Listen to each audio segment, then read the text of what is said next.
চা তো তোমরা অনেক কিছু দিয়েই খেয়েছো, আজকে একটু নতুনভাবে ট্রাই করলাম। প্রথমে পরিমাণ মতো জল নিলাম, তাতে 1 প্যাকেট গুঁড়ো আমুল দুধ দিয়ে দিলাম, দিয়ে একটু ভালোভাবে ফেটিয়ে নেওয়া হবে।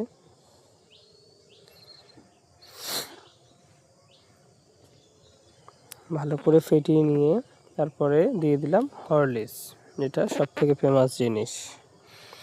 হরলিক্স দিয়ে আবার সেটাকে ভালোভাবে ফেটিয়ে নিতে হবে, যেন হরলিক্সের গুঁড়োটা না বোঝা যায়, সেইভাবে ভালোভাবে ফেটিয়ে নিতে হবে।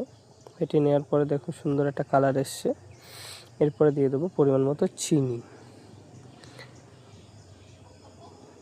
এখানে তোমরা 2টো এলাচ দিলে আরও সুন্দর টেস্ট হয়, আমি এলাচ দিইনি। তারপরে দিয়ে দিলাম চা দিয়ে মোটামুটি অনেকক্ষণ ধরেই ফেটিয়ে নিতে হবে, কারণ যত ফাটাবে তত কালারটা সুন্দর হয়। দেখেছো লালচে কালার চলে এসে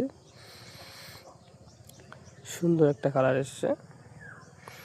এইভাবেই তৈরি হয়ে গেল আমাদের হরলিক্স চা। সত্যি সুন্দর খেতে হয়েছে, তোমরা ট্রাই করো।